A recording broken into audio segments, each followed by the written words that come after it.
Эта история произошла недавно с пожарными из пожарной части в Колорадо-Спрингс, США. Помимо тушения пожаров, пожарные также спасают людей от наводнений и застрявших животных. В один прекрасный день пожарникам пришлось спасать несколько щенков, которые оказались в ливневой канализации. Когда они вытащили этих крошечных животных, они поняли, что это необычное спасение. Работа пожарных очень опасна и требует определенной сноровки. Они рискуют своей жизнью, чтобы защитить граждан и помочь предотвратить разрушения, хотя многие считают, что это просто их работа. Их работа непредсказуема. Они никогда не знают, что их ждет на следующем вызове.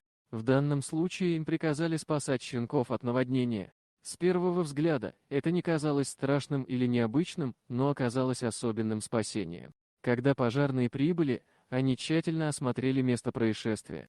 Бедные щенки упали в ливневую канаву и собрались на дне. Яма была довольно маленькой, и они не получили травмы при падении, но они были слишком маленькими, чтобы выбраться самостоятельно. Пожарные прочесали всю окрестную территорию в поисках матери, но ее нигде не было. Затем они приступили к спасению малышей.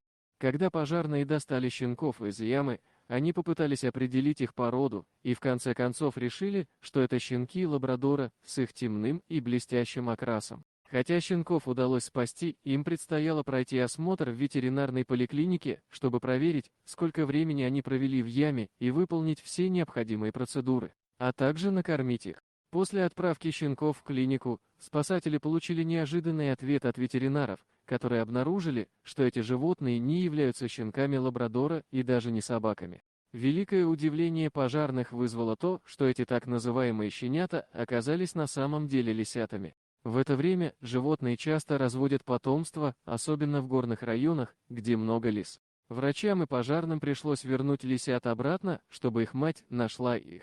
Чтобы исключить возможность того, что мать может не вернуться или не принять своих детей после контакта с человеком, пожарным пришлось наблюдать за ними в течение какого-то времени. В любом случае лисят уже не оставят без дома, потому что если мать не вернется за ними, их заберут в заповедник. Спасибо, что посмотрели данное видео. Мы стараемся для вас. Подписывайтесь на канал, там вы найдете еще много интересного. А также поставьте лайк и не забудьте оставить комментарий.